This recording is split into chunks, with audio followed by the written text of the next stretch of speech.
I want to begin this long story with a young man named Daniel, a quiet dreamer who lived in a small, busy city where everyone talked fast and decided fast, but deep inside, Daniel felt slow and unsure, as if his thoughts walked while the rest of the world ran. He loved ideas and he loved thinking, but whenever he opened his mouth to explain something, his words felt soft, broken, or confused.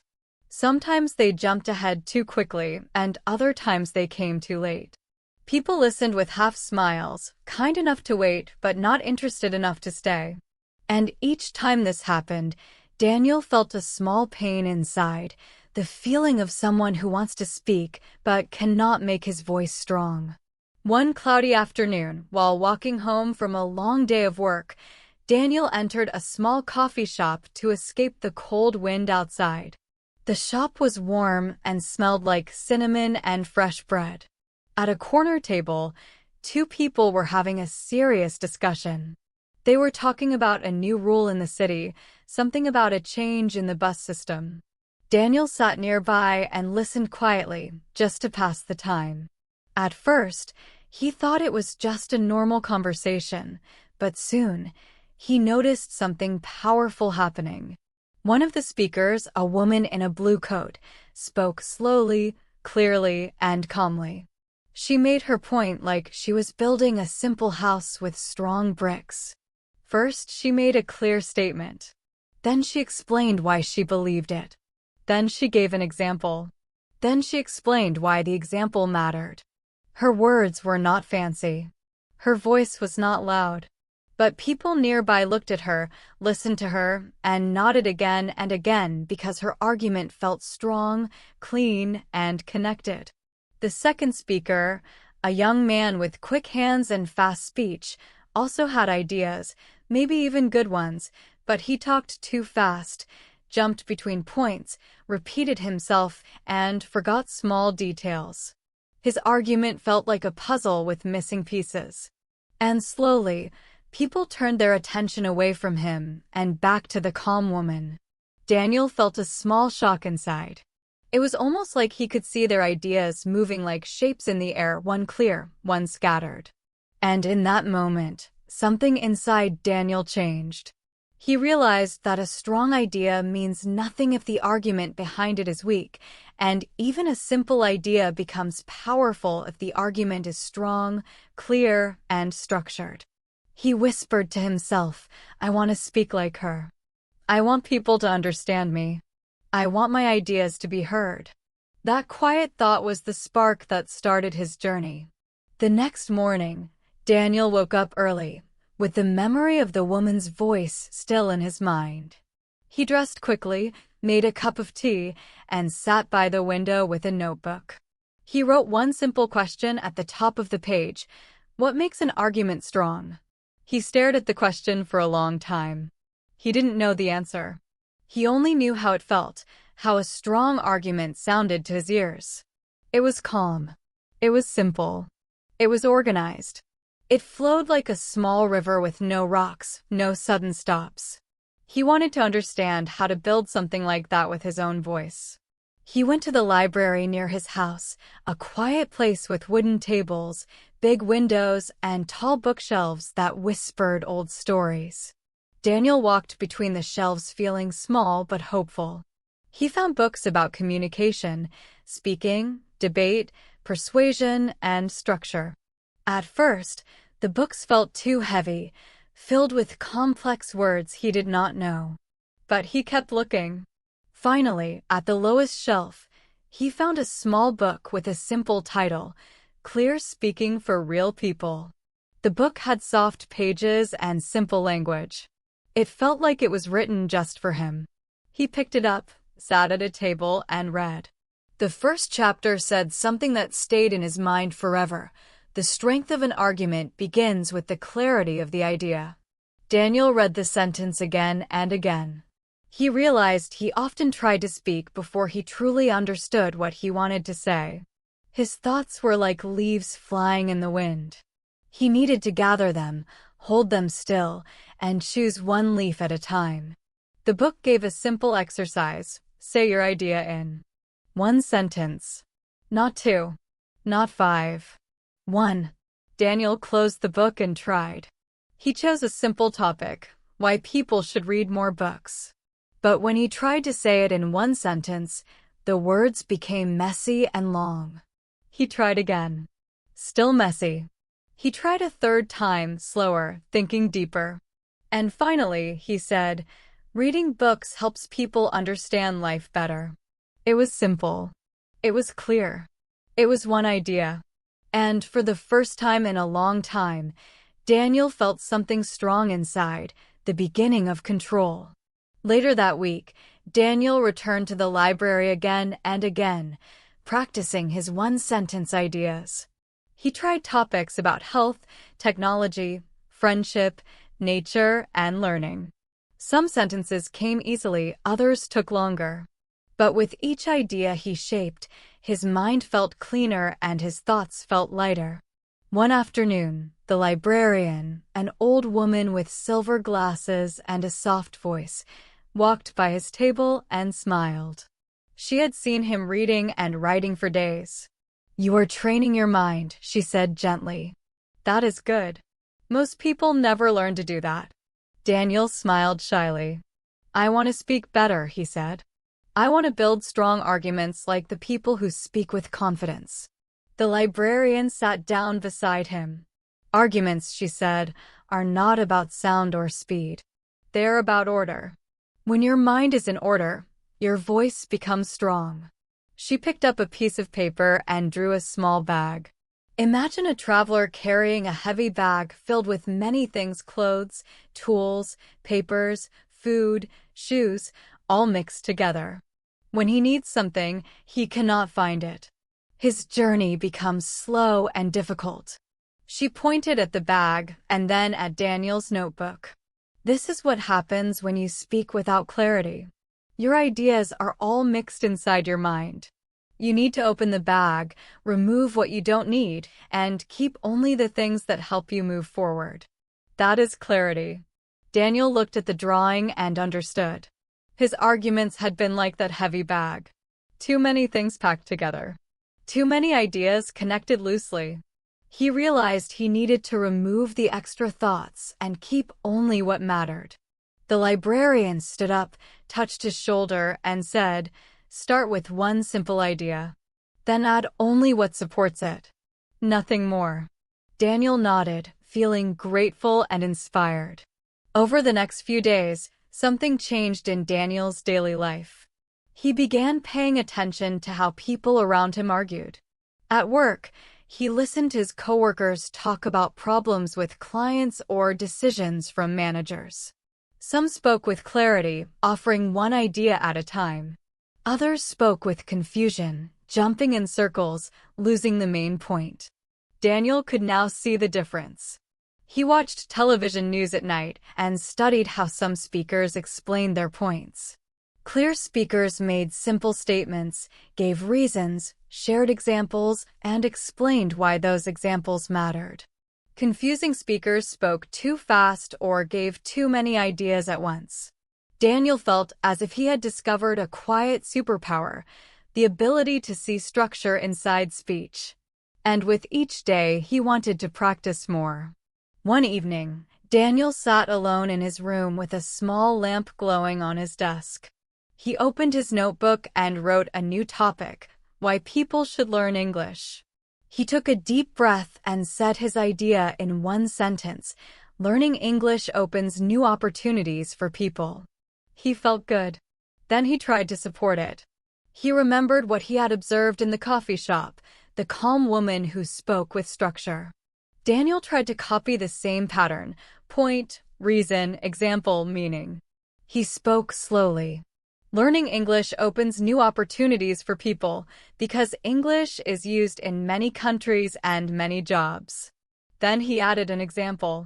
For example, my friend Luis found a better job after improving his English because he could communicate with international clients.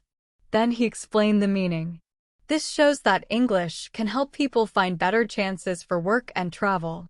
When he finished, he felt a small joy inside his chest. For the first time, he had built a full argument, simple, clear, and complete.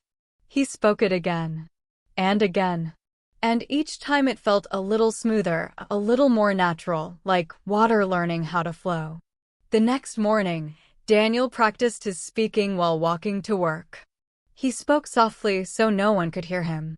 He built arguments about everyday things, why people should walk more, why kindness matters, why music helps the mind.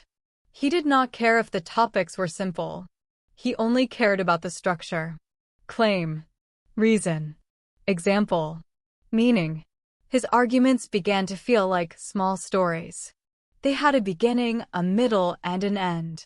And inside him, confidence grew like a quiet flame. A week later, Daniel decided to test his progress. During lunch at work, a coworker complained about the new office schedule. People began discussing it, offering different opinions. Daniel felt nervous, but he also felt ready. He joined the conversation carefully. When he spoke, he used the structure he had practiced. One idea, one reason, one example, one meaning.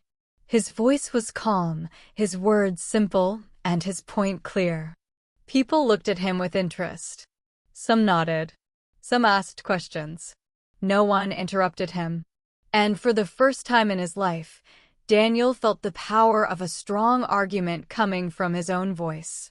It was a soft power, not aggressive, not loud, but steady and real. That night, lying in bed, Daniel smiled at the memory of his small success. He realized something important. Confidence does not come first. Practice comes first. Structure comes first. Confidence is the result, not the beginning. He closed his eyes and whispered, "I can do this. I can learn to speak clearly. I can build strong arguments." And with that gentle thought in his heart, Daniel fell asleep, knowing his journey had truly begun. I want to continue Daniel's journey with a moment that happened 2 weeks after he began practicing clarity. By this time, Daniel had already learned how to shape one simple sentence for each idea he wanted to share. He felt proud of that progress, but he also knew something was missing. His ideas were clear, yes, but they were thin, almost like a small tree without strong branches. He wanted his arguments to feel complete, solid, and convincing, not pushy, not aggressive, but strong enough to stand on their own. On a warm Saturday morning, Daniel walked to the city park to rest his mind. The sun was soft, the air smelled like fresh grass, and families filled the park with laughter. On a wide open space near the fountain, a street performer was speaking to a small crowd. Daniel stopped to watch, not because he cared about the topic, but because he wanted to learn how people built arguments in real life. The performer was a young man with an easy smile and a loud, friendly voice. He held a small sign that said, "1-minute arguments."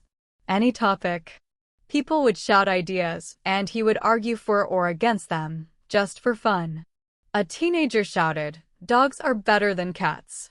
The performer laughed, nodded, and began immediately. "Dogs are better than cats because dogs protect you," he said, raising his finger. "They understand your emotions, and they help you stay active." Then he pointed at a family walking by with a dog playing near their children. "Look at that. A dog becomes part of your life. They join your world." The crowd laughed, clapped, and nodded. Daniel smiled too. Not because he agreed or disagreed, but because he saw something he needed to understand. The performer gave reasons, and the reasons made his argument feel strong. Without the reasons, the claim would feel like a simple opinion. With the reasons, it felt supported, almost like a table standing on 3 legs. The arguments looked simple, but Daniel sensed a deeper truth. People listen when you give them reasons. Reasons help them understand. Reasons show them that your idea is not floating alone. Reasons make your words feel complete. Daniel whispered to himself, "The branches of my tree. I need to grow my branches." For the rest of the day, Daniel walked around the park thinking about reasons, what they are, why they matter, how they work. He remembered that when people asked why, they were really asking for reasons. And if he wanted to build strong arguments, he needed to be ready to answer that question every time. He sat down on a bench, took out his notebook, and wrote, "Reasons give strength to ideas." Then he wrote, "One strong idea needs 2 or 3 strong reasons." He thought about the street performer again. The performer did not use complicated words. He did not speak like a professor. He spoke like a friend explaining something simple. Daniel realized that reasons do not need to be deep, dramatic, or perfect. They just needed to be connected and real. He tried making reasons for simple topics. He chose the topic, why walking is good for people. He wrote his main idea, walking is good for people. Then he added reasons, because it helps the body stay healthy, because it gives people time to think, because it reduces stress. He looked at the list and felt something shift inside him. It looked almost too simple, but the simplicity made the idea feel accessible, friendly, and true. He practiced speaking it softly.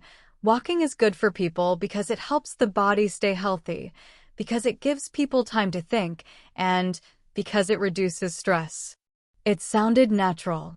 It felt balanced. It felt like something he could say in a conversation without fear. Later that afternoon, Daniel went to a small cafe in the park to rest. The cafe had open windows, small round tables, and the soft sound of people talking. Daniel ordered a drink, sat down, and continued practicing in his mind. He looked around and tried to make arguments based on random things he saw. He saw a father teaching his daughter how to draw. He whispered, "Drawing is good for children because it teaches them creativity, because it helps them express feelings, and because it builds confidence." He looked at a group of elderly people playing chess. Playing chess is helpful because it keeps the brain active, because it teaches patience, and because it brings people together. He looked at a woman reading a book under a tree. Reading helps people relax because it takes them into a calm world, because it reduces stress, and because it improves focus. Each time he practiced, he felt stronger.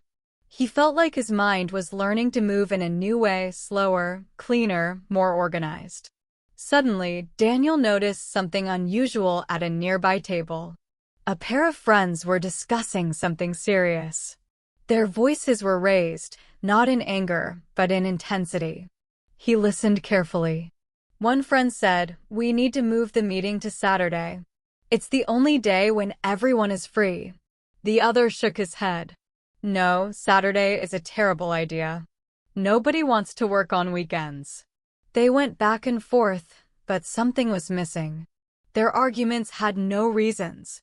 They were only throwing opinions at each other. Daniel realized that when people argue without reasons, the conversation becomes a fight between feelings instead of a discussion between ideas. And he understood something important: reasons create trust. When people hear reasons, they feel that you are not forcing your idea. You are explaining it. You are opening your mind so they can see inside. The next day, Daniel decided to go deeper.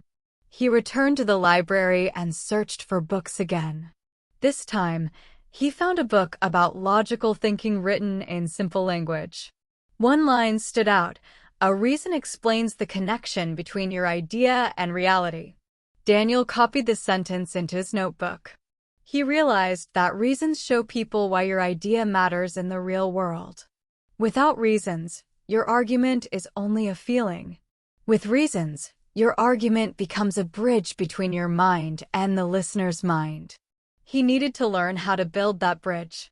The book suggested a practice technique.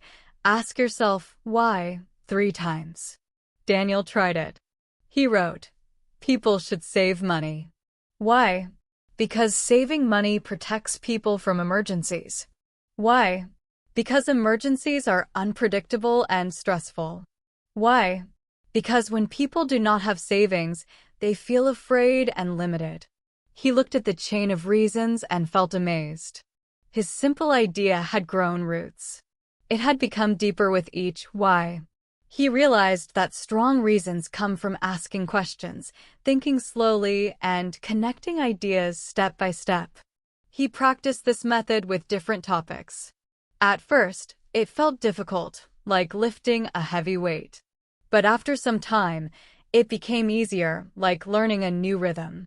One evening, Daniel's friend Luis invited him to a small gathering at his apartment. There were a few people talking about movies, work, and everyday life.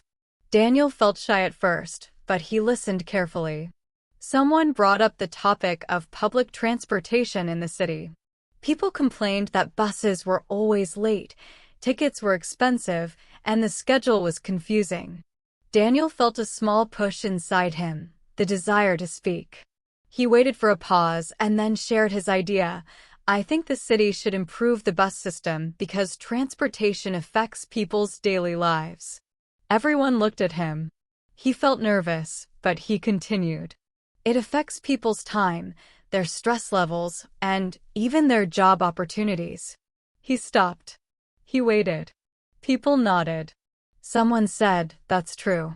It really affects everything. Another added, stress is a big problem. Daniel's heart filled with warm pride. He had not said anything complicated. He had simply made a point and supported it with reasons. But his argument had worked. People had listened. People had agreed. And Daniel felt a step closer to the speaker he wanted to become. After the gathering, Daniel walked home under the soft glow of streetlights. The air was cool and the streets were calm. With each step, he replayed the moment in the apartment. He remembered the quiet confidence he felt. He remembered how people reacted. He realized something important. People respect you more when you explain your ideas calmly and with reasons. You do not need to shout. You do not need to speak fast. You only need to be clear and thoughtful. Daniel stopped walking and looked up at the night sky. It was wide and peaceful. He whispered, I can do this. I just need to keep practicing. The next morning, Daniel decided to challenge himself. He wanted to practice building arguments not just in private, but in real conversations. He visited his parents, talked with his neighbors, chatted with friends on the phone. Each time, he tried to use reasons naturally, not like a robot, but like a person who explains things clearly. When his mother asked why he liked his new job, he said, because I feel more organized, because the team is friendly, and because I'm learning new skills. When his neighbor asked why he preferred walking instead of taking the bus, he said, because it helps me think, because it gives me fresh air, and because it saves money. Each answer felt simple. Each answer felt complete. And people responded well. They listened. They smiled. They understood. Slowly, Daniel felt the shape of strong arguments forming in his mind. He realized that reasons are not just words. They are choices. Each reason you choose supports the house you are building. If your reasons are strong, the house stands. If your reasons are weak, the house falls. And most importantly, reasons help listeners walk into your idea with trust. At the end of the week, Daniel sat at his desk again with his notebook open. He looked at the pages filled with simple arguments he had practiced. At the top of the final page, he wrote, "Reasons give power to your voice." And as he wrote the words, he felt something warm in his chest, the quiet pride of someone who is growing, learning, and becoming stronger. Now that Daniel had learned to build a clear idea and support it with strong reasons, he felt more confident than ever. But even with clarity and reasons, something still felt missing in his arguments. His words were logical, yes. They were organized, yes. But sometimes people listened politely without truly feeling his ideas. It was as if his arguments lived in the mind, but not in the heart. And Daniel wanted his listeners to not only understand his ideas, he wanted them to see them, feel them, remember them. One afternoon, while walking home from work, Daniel passed by a community center where a workshop for children was going on. The door to the room was open, and he could hear a warm female voice teaching. Curious, he peeked inside. A woman in her 30s was teaching a group of children how to speak in front of others. She used soft hand gestures and spoke with a slow, bright voice. Daniel stood quietly at the door, listening without entering. She said to one child, "Your idea is good. Your reasons are good. But your example, that is what will make people understand you." Daniel leaned in just a little more. She continued, "A strong argument is like a tree. Your claim is the seed. Your reasons are the branches. But your examples are the leaves. They make your tree look alive. They make people stop and say, 'Yes, I see it.'" One of the children asked, "Why?" The woman smiled. "Because examples help people imagine your idea. They give pictures to your words. And people remember pictures more than sentences." Daniel felt a wave of understanding wash over him. He had been missing the leaves. He had been growing branches, but not life. He stayed until the end of the lesson. When the children left, Daniel approached the woman. She smiled warmly. "Did you want to talk?" she asked. Daniel nodded and explained that he was learning to speak better. He told her that he had practiced clarity and reasons, but examples were still difficult for him. She listened carefully and said, "You do not need big stories. You only need small moments from life. Simple things. Real things." Then she gave him one of the most important pieces of advice he would ever receive. "Interested?" he continued. "For example, last month I worked from home one afternoon because of my headache. The next day, I felt better and finished all my tasks faster." People nodded. Someone said, "That happened to me too." Daniel felt a warm confidence rise inside him. His example had done what his reasons alone couldn't do. It made people feel the reality of his idea. He had not only explained his point, he had shown it. That night, Daniel sat in his room thinking about what had happened. He realized that examples make your argument real to the listener because examples show how your idea works in everyday life. They help people picture the situation. And when people picture something, the idea becomes easier to understand and easier to remember. He began practicing examples in multiple ways. He used examples from his own life. He used examples he had seen in movies or books. He used examples about family, work, school, or friends. The examples did not need to be long, they only needed to be clear. He discovered that 1 or 2 short examples per argument were enough. He also learned something else important. Examples work best when they come right after the reason. If the reason is the road, the example is the landmark. The example helps the listener say, "I know that place. I understand." One sunny weekend, Daniel visited the park again to practice speaking out loud. He walked along the lake, speaking softly so only the ducks could hear him. He practiced making arguments with simple examples. He said, "People should spend more time outside because sunlight helps the mind. For example, whenever I take a morning walk, I feel more awake for the rest of the day." He continued walking and practicing. Learning a new language helps people grow because it teaches patience. For example, when I started learning English, I had to practice many times before I felt confident.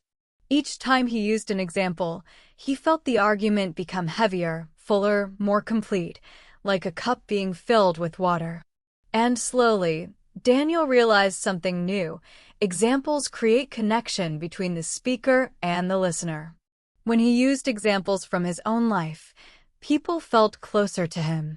They understood him not just as a speaker but as a person. A few days later, Daniel met with Luis, his close friend, at a small restaurant. They talked about work, life, and new opportunities. Luis complained about feeling tired every day. Daniel shared an argument about why getting enough sleep is important. He said, "Sleep helps the brain stay sharp. For example, Last month, I slept only 4 hours each night for a week, and I could not think clearly at work. Luis nodded with understanding. That's true, he said. I feel the same when I stay up too late. Daniel noticed something interesting. Just one simple example made his argument relatable. It turned his general idea into something personal that people could recognize in their own lives. As days turned into weeks, Daniel continued his practice with examples in every small conversation. When a coworker asked why he preferred cooking at home instead of eating out, he said, because it's healthier and cheaper. For example, cooking one meal at home usually costs half as much. When his neighbor asked why he enjoyed gardening, he said, because it helps me relax. For example, when I water my plants, I feel calm after a stressful day. With each example, he felt more confident, more connected, more human. He realized that examples make the listener say, "Yes, I know what you mean." And that simple feeling is powerful. One evening, Daniel read a passage in a book that moved him deeply. It said, "The most memorable arguments are not the most logical ones. They are the ones with stories."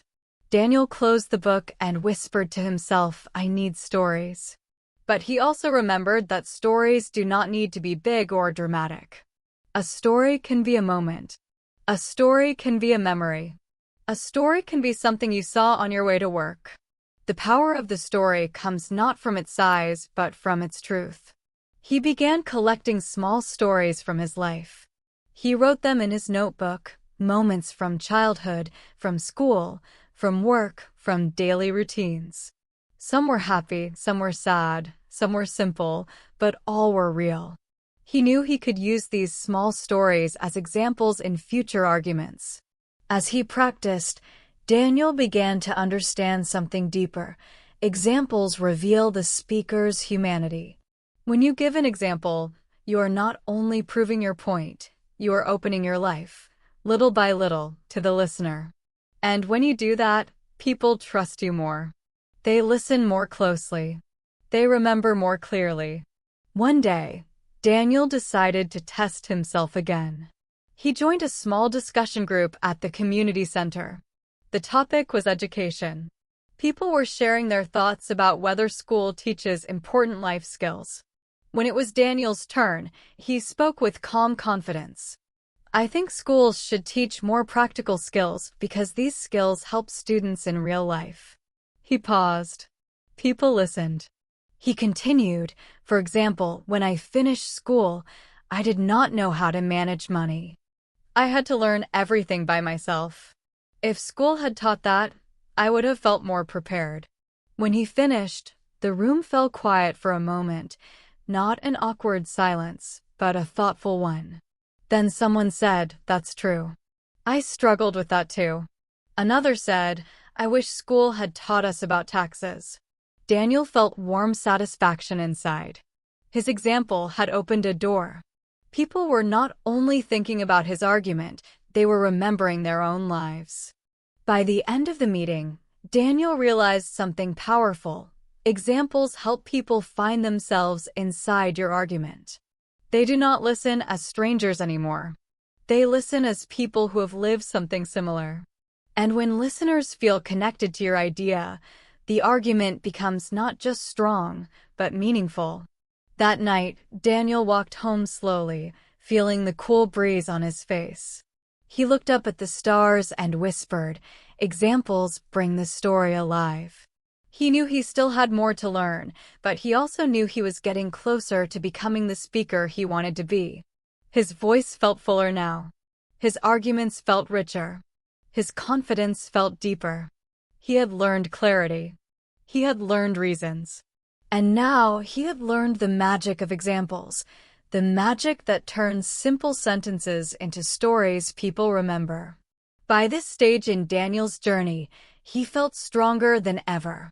He had learned to shape clear ideas, support them with meaningful reasons, and bring them to life with simple, real examples. His arguments were no longer quiet or weak. They were becoming calm, confident, and full.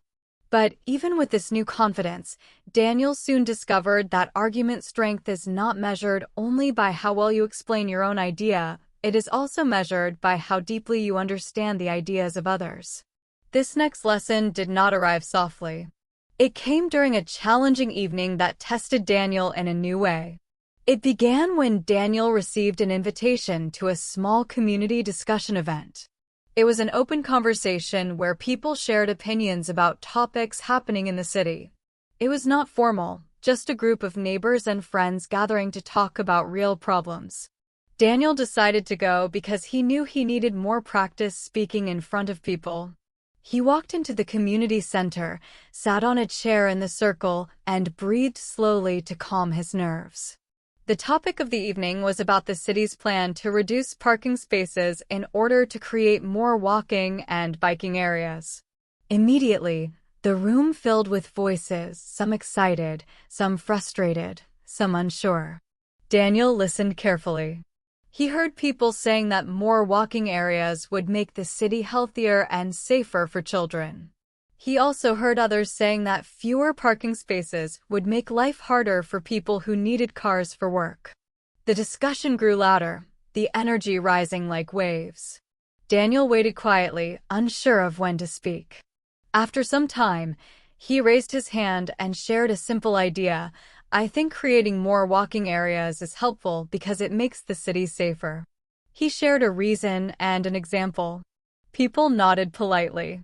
But then a man on the other side of the room leaned forward and said, I don't agree. I think this plan is terrible. People like me who work far from here need cars. We can't just stop driving. We don't have other options. Daniel felt a small shock inside. No one had disagreed with him so directly before. He felt his heart beat faster. His first instinct was to defend himself, to repeat his idea louder, to add more reasons to push back. But then he remembered something he had read earlier that week. A strong argument does not fear disagreement. It listens to it. Daniel took a slow breath. He realized that disagreement was not an attack. It was an opportunity. An opportunity to understand the other side, to grow his argument, and to become a calmer, wiser speaker. He looked at the man and said gently, I understand. You need your car for work. That makes sense. The man looked surprised. His shoulders relaxed a little. Daniel continued, it's true that some people depend on cars every day.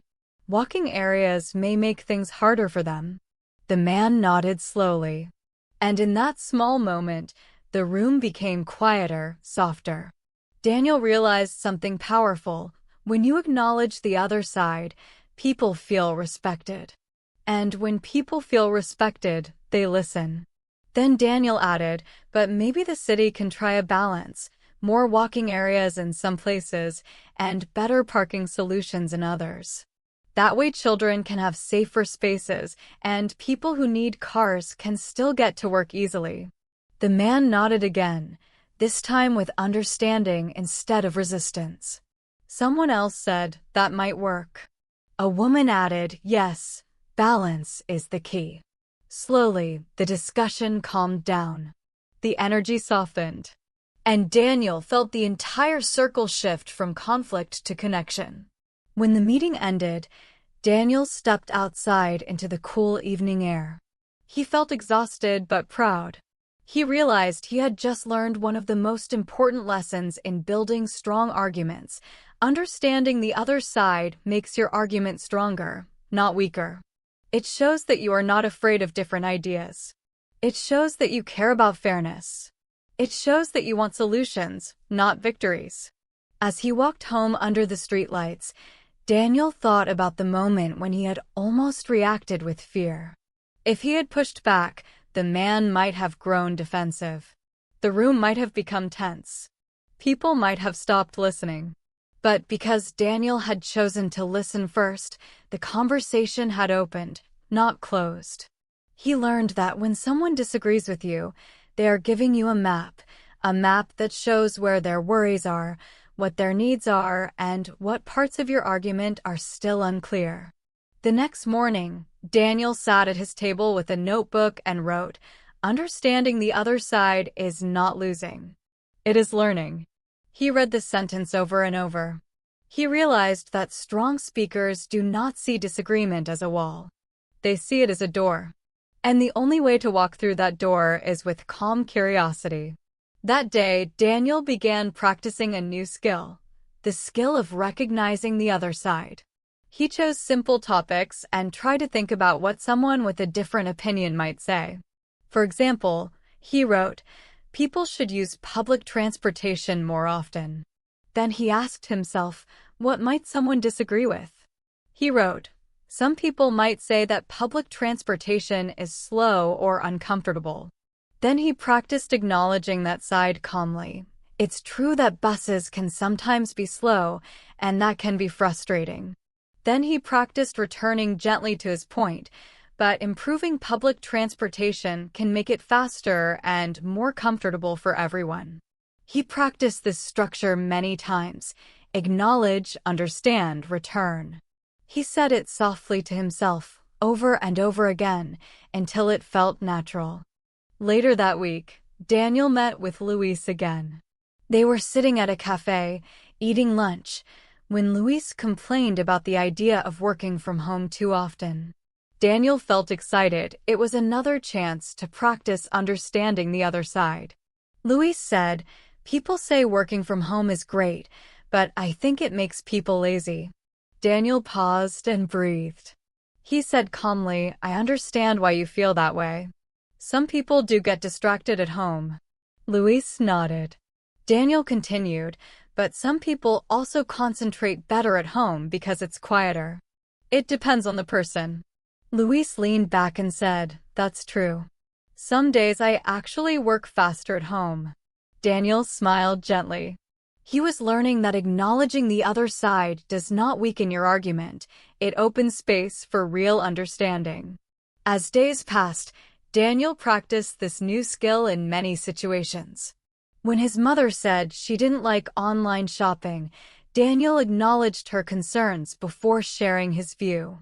When a coworker complained about technology, Daniel listened first, then gently explained what he believed.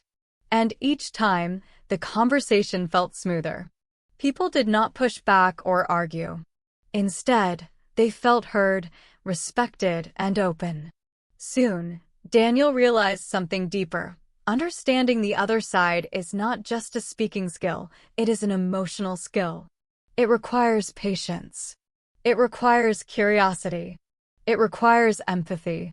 It is the skill of stepping out of your own mind and into someone else's. And once Daniel understood this, he felt his confidence grow in a new way. Not loud confidence, but quiet, peaceful confidence. One evening, Daniel attended another community conversation event. This time, the topic was about whether the city should build a new public library.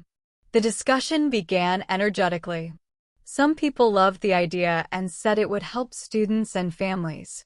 Others said it would cost too much money and wasn't necessary. Daniel listened carefully. After some time, he raised his hand and said, "I think a new library would help the city because it gives people a quiet place to learn." Someone immediately disagreed. "But we don't need it," the man said. "People use the internet now. Libraries are old-fashioned." The room grew tense. Daniel breathed slowly and remembered his training. He said calmly, "I see your point. Many people do use the internet now, and technology is very helpful." The man nodded, surprised by Daniel's agreement. Then Daniel added softly, "But some people still need quiet spaces. Some students don't have a calm place to study at home. A library can help those people." The man thought for a moment and said, "I didn't think about that." The room softened again. Daniel had not won. He had connected. And sometimes, connection matters more than victory. After the meeting, Daniel walked home through the quiet streets again. The moon was high and the air felt cool. He thought about how much he had changed since the beginning of his journey. He used to feel scared of disagreement. He used to see it as a sign that he was wrong. But now he saw disagreement as a normal part of communication, a natural part of life. And he felt stronger because of it. That night, Daniel wrote in his notebook, "Strong arguments do not fight. They understand." He closed the notebook, turned off the light, and sat quietly in the dark room. He felt the gentle pride of a person who is growing in ways he never imagined. Tomorrow, he would continue.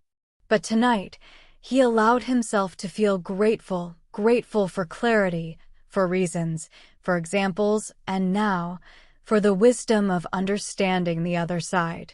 By now, Daniel had grown in ways he never expected. He had learned clarity, reasons, examples, and how to understand the other side. But there was still something missing, not in his ideas, not in his structure, but in his presence. In the way he carried himself. In the way he felt when he spoke. He knew the pieces of a strong argument, and yet, sometimes, when real conversations became difficult, he still felt his heart rise into his throat. Sometimes his hands trembled. Sometimes his voice became thin. He understood the ideas, but he did not always feel the calm confidence he wanted others to feel from him. And he knew that if he wanted to speak like the woman in the blue coat from the coffee shop, the woman whose calmness stayed with him all this time, then he needed to strengthen not only his words, but also his inner state. That next lesson came during a moment that seemed ordinary at first. It was a cold morning at Daniel's workplace. The company was holding a meeting to discuss a new project. Many people felt unsure about the changes ahead. Some worried about the workload. Others worried about the deadlines. The room was tense, filled with quiet whispers and nervous breath. Daniel sat near the back, listening carefully. He wanted to speak, but he felt the same old fear slowly waking up inside him. What if he said something wrong? What if people disagreed? What if his voice cracked? But then he remembered the lessons he had learned. He remembered clarity. He remembered reasons. He remembered examples. And he remembered the power of understanding the other side. Slowly, something inside him softened. He felt his shoulders relax. He breathed more deeply. And when his turn came, he spoke not with force, but with calm. "I understand why people feel worried," he said gently. "The project looks big. The deadline looks short." People nodded. Daniel continued, "But I think if we divide the work into clear steps and support each other, the project will become easier to manage." He spoke slowly, giving each word enough time to breathe. He didn't rush. He didn't hide. He stood there, steady and balanced, the air around him quiet. When he finished, the room felt lighter. The manager smiled. A coworker said, "That makes sense." Someone else added, "We can do that." And Daniel felt something warm and soft inside his chest. He had spoken with calm confidence for the first time in front of a group. After the meeting, Daniel walked outside to get some fresh air. The winter wind touched his face gently. He stood on the sidewalk, closed his eyes, and replayed the moment in his mind. He realized that calm confidence is not the absence of fear. It is the decision to speak even when fear is there.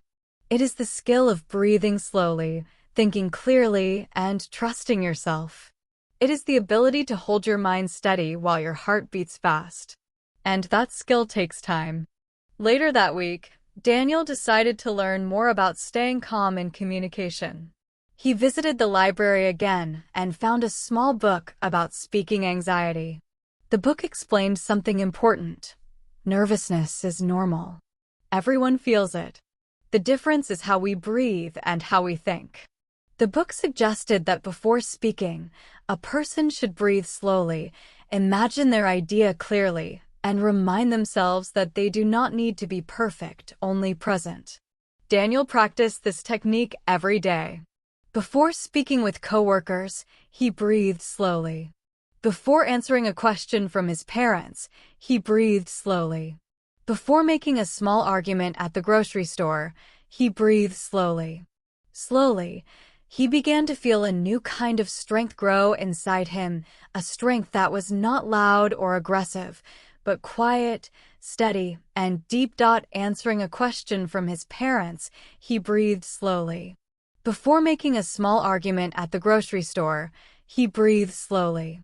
Slowly, he began to feel a new kind of strength grow inside him, a strength that was not loud or aggressive, but quiet, steady, and deep. One evening, Daniel met Luis at a cafe. Luis was stressed about work. He said he wanted to argue with his boss about something unfair that had happened, but he was scared. Daniel listened calmly. Then he said, "Speak with calm confidence. Say your idea clearly. Share your reasons. Give an example. And listen to what your boss says. Take your time." Luis looked at him with surprise. "When did you get so calm?" he asked. Daniel smiled softly. "I practiced," he said. And it was true. Calmness, like clarity, like reasoning, like understanding, is a skill you learn through repetition. A few days later, Daniel had a chance to practice calm confidence again. He had to speak at a small meeting with the company directors. This time, he felt nervous again, maybe even more nervous than before. His hands felt sweaty. His chest felt tight. But instead of letting the fear control him, he remembered the breathing exercise. He inhaled slowly, exhaled slowly. Then he said to himself, "I know my idea. I know my reasons. I have an example. I understand the other side. I am ready." When it was his turn, he stood up, breathed again, and spoke. And once again, he spoke with calm confidence, not loud, not aggressive, simply present. After the meeting, one of the directors approached him. "You speak clearly," she said. "You have a calm way of explaining things. It makes people listen." Daniel felt a warmth rise inside him. He thanked her quietly, feeling humbled. He walked home with a feeling of quiet pride. Not the kind of pride that shouts, but the kind that sits gently in the heart. That night, Daniel reflected on his journey. He realized that calm confidence is built from many smaller pieces: clarity, structure, breath, understanding, practice, and patience. He thought about how much he had grown. He thought about how he used to fear disagreement. He thought about how he used to speak with shaking hands. And now he felt something new inside him, a trust in his own voice. But Daniel also understood something deeper. Calm confidence is not a final destination. It is a practice, a daily choice, a gentle discipline. There would be days when he would feel nervous again. Days when his voice might shake. Days when his words might not come out perfectly. And that was okay. Because confidence does not come from perfection. It comes from trying again and again, with patience and kindness toward yourself. The next morning, Daniel sat by his window with a warm cup of coffee. He opened his notebook and wrote, "Calm confidence is the quiet power that helps your words land softly but strongly." He smiled as he wrote it. He knew that this quiet power would help him build not only stronger arguments, but also stronger relationships, stronger conversations, and a stronger life. And with that thought, Daniel prepared himself for the next step of his journey, the step where all of his skills would come together, and where he would discover how to speak not just with logic, not just with stories, not just with calmness, but with purpose, emotion, and truth. Daniel had learned many things on his journey so far: clarity, structure, calm confidence, understanding the other side, but he was about to discover something even deeper. Something that does not come from technique or practice alone. Something that gives life to all the other skills. And this discovery began on a quiet morning when Daniel received a message from his old school teacher, Mrs. Hale, inviting him to speak to a group of students about communication. At first, Daniel laughed softly. "Me? Speak to students?" he said to himself. "I'm still learning." But then a warm thought appeared in his mind, like a small light turning on in a dark room. Maybe learning is exactly why I should speak. And so he accepted. The day of the talk arrived. Daniel walked into his old school with a strange mix of memories and emotions. The halls smelled the same: old wood, chalk, and something warm and familiar. He saw his reflection in the windows and almost didn't recognize himself. Not because he looked different, but because he felt different. A younger Daniel would have walked into this building with nervous knees and trembling hands. But this Daniel walked slowly, breathing gently, with a calmness that came from inside. Mrs. Hale welcomed him with her warm smile. She led him to a classroom where a group of students were waiting. They looked young, restless, curious, just like Daniel once was. He stood in front of them, feeling the silence of expectation. And for a moment, he felt the old fear return. His hands felt warm. His heart beat faster. But then he breathed. He remembered his structure, and he spoke softly. "Good morning. My name is Daniel, and I want to tell you a story." Immediately, the students grew quiet. A story: everyone understands stories. Everyone listens to stories. And Daniel knew that stories are the strongest way to build a bridge between speaker and listener. He told them about the first time he realized he could not explain his ideas well. He told them about the woman at the coffee shop who spoke calmly and clearly. He told them about the community meetings, the disagreements, the moments of fear, the moments of growth. He spoke not to impress them, but to connect with them. And as he spoke, something began to happen inside him, something gentle but powerful. He realized that for the first time in his life, he was not speaking to perform. He was not speaking to prove anything. He was not speaking to win. He was speaking for one reason only: to help. To help these young students understand themselves better. To help them feel less afraid of communication. To help them find their own voice. And in that moment, Daniel discovered the heart of strong argumentation: purpose. Purpose is the quiet energy behind every argument. It is the meaning that carries your words forward. It is the reason people should listen. It is the reason you care. Without purpose, words sound empty. With purpose, even simple words become powerful. Daniel continued speaking. He explained to the students how strong arguments start with a simple idea, how reasons make ideas stronger, how examples make ideas real, how understanding the other side makes ideas balanced, and how calm confidence makes ideas clear. The students leaned forward, listening closely, not because Daniel was perfect, but because he was sincere. His voice was steady and soft, and he spoke as if each word had a place, a weight, a meaning. Someone raised their hand and asked, "Were you ever scared to speak?" Daniel smiled softly. "Yes," he said. "Many times. Even today, I felt a little scared before I started." Fear doesn't disappear, but you learn how to walk with it. You learn how to breathe through it. Another student asked, "How do you know if your argument is good?" Daniel answered, "A good argument doesn't try to defeat someone. It helps someone understand. It helps someone see something new." As he answered their questions, Daniel felt something warm growing inside him, a feeling that he had never experienced before. It was the feeling of speaking with purpose. The feeling of knowing exactly why he was there, why his voice mattered, why his story mattered. And the more he spoke, the stronger that feeling became. When the talk ended, the students clapped softly, some smiling, some thinking deeply. Mrs. Hale walked toward Daniel with tears in her eyes. "You've grown," she said. "Your voice is calm, your words are clear, and your heart is strong." Daniel felt a soft rush of emotion in his chest. He realized that Mrs. Hale had taught him more than he understood. And now, in some small way, he was giving something back. As Daniel walked out of the classroom, he passed a large window where sunlight spilled onto the floor. He stopped for a moment and let the warm light touch his face. He realized something important. Purpose is not something you find once, it is something you choose again and again. Before every conversation, before every argument, before every moment where your voice matters. You choose why you speak.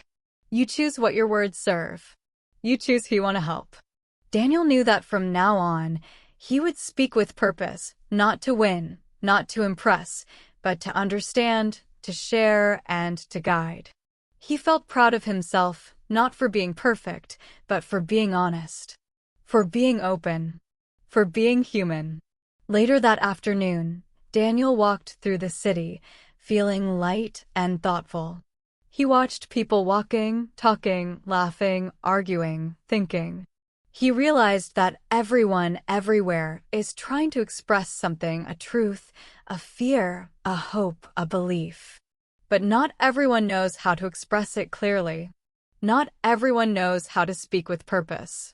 And Daniel felt a quiet hope that maybe, one day, he could help others discover their own voice, just as he had discovered his. He passed by the same coffee shop where his journey began long ago. He looked through the window and saw people talking. He smiled softly. He remembered the woman in the blue coat, the calmness in her voice, the clarity in her words. And he realized something beautiful. Her purpose was not to sound smart. Her purpose was to help people understand. That was why she spoke the way she did. That was why her voice stayed with him all these years. She had spoken with purpose, and her purpose had touched his life. Daniel walked inside the coffee shop and sat at a small wooden table. A warm cup of tea steamed gently in front of him. He closed his eyes and whispered, "Purpose brings power to your argument." The words felt simple and true.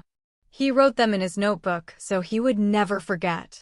As the day slowly disappeared into the evening, Daniel prepared himself for the next chapter of his journey, the chapter where he would bring everything together.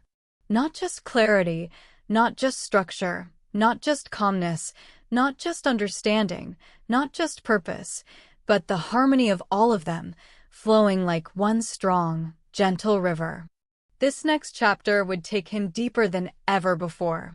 It would show him what it means to speak not only with the mind, not only with calmness, not only with structure, but with heart. Daniel had changed in many ways since his journey began. He had learned how to shape clear ideas, how to support them with reasons, how to bring them alive with examples, how to understand the other side, and how to speak with calm confidence and purpose. But something still felt incomplete. He could explain ideas. He could build balanced arguments. He could stay steady even when nervous. And yet, sometimes, when he spoke, he felt that people understood him, but they did not feel him. His words reached their minds, but not always their hearts. And Daniel sensed that truly powerful communication needed both. This new lesson arrived one evening when Daniel attended a public discussion at a small local theater. The event featured two speakers debating a topic: whether the city should invest more money in community arts programs. The first speaker was logical, organized, and clear. His ideas were structured perfectly. His voice was steady. His reasoning was strong. People listened politely, but their expressions remained flat, almost bored. Then the second speaker walked onto the stage. She was calm, but full of a quiet fire. She spoke slowly, clearly, but with feeling. She shared stories, memories of painting with her grandmother, moments when art helped young kids express emotions they didn't have words for, stories of people who found healing through music. Her arguments had structure too. She gave reasons, examples, and balanced viewpoints, but she added something more. Something human. Something emotional. And the audience leaned forward, eyes softening, bodies relaxing. People nodded. Some even smiled. When she finished, the whole room felt different, warmer, fuller, alive. Daniel sat in the back row, absolutely still. He realized something profound. Logic makes people understand, but emotion makes people care. And the strongest arguments are built using both. He walked home that night under the soft glow of the streetlights, replaying the two speakers in his mind. The first had all the logic, all the structure, all the clarity, but not the connection. The second had structure too, but she wrapped her logic with emotion, and the result was unforgettable. Her words didn't just enter the mind, they landed softly in the heart. Daniel knew he needed to learn how to do that. He needed to learn how to bring emotion into his arguments, not loud, not dramatic, but gentle, honest, and real. The next morning, Daniel sat at his kitchen table with a notebook and a cup of warm tea. He wrote, "Logic explains. Emotion connects." The words felt simple but powerful. He knew that logic without emotion can be cold, and emotion without logic can be confusing, but together they create harmony. And so Daniel began his next stage of practice, learning how to blend logic and emotion into one smooth voice. He started by thinking about the reasons behind his own ideas. Why did he care about the topics he spoke about? What personal memories were connected to his opinions? What moments in his life had shaped his beliefs? He realized that every argument he made came from somewhere, from an experience, from a feeling, from a memory, from a hope.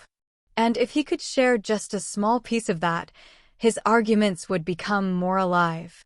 For example, when he argued that walking areas make cities safer, he remembered a moment from his childhood when he almost got hit by a car while crossing a busy street. He wrote that memory down. He didn't need to make it dramatic, just honest. If he ever needed to share that example, he could say simply, "When I was a child, I almost got hurt crossing a busy street." That moment stayed with me. Soft, simple, real. Another time, he thought about his argument that people should speak with calm confidence. He remembered a moment when his mother had told him, "Your voice matters, even if it shakes." That memory was full of emotion too. He wrote it down. He realized that people feel the truth behind your words when you speak from a real moment in your life. Daniel practiced these emotional touches every day. Not big stories. Not dramatic stories. Just small, honest moments connected to his ideas. He spoke them out loud, carefully balancing them with structure. A simple claim. A clear reason. An example that carried emotion. Then an acknowledgement of the other side. And finally, a calm conclusion. Slowly, he felt his arguments becoming fuller, warmer, more human. One afternoon, Daniel met his friend Luis at a park bench under a tall tree. The leaves whispered softly in the soft breeze. Luis was stressed about his job and uncertain about his future. Daniel listened calmly, and then he shared a small emotional story from his own life, the moment he first felt lost about communication. He spoke honestly, with gentle emotion. Luis didn't just understand him, he connected with him. He nodded and said, "I know that feeling too." That connection helped Luis feel less alone, and Daniel realized something important. Emotion creates trust. A few days later, Daniel had a chance to practice again during another community meeting. This time, the discussion was about whether the local school needed more mental health support for students.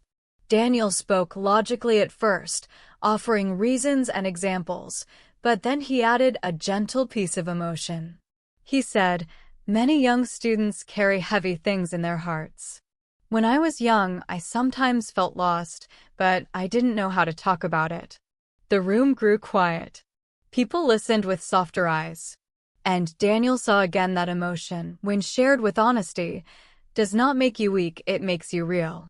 As Daniel continued practicing, he noticed something interesting.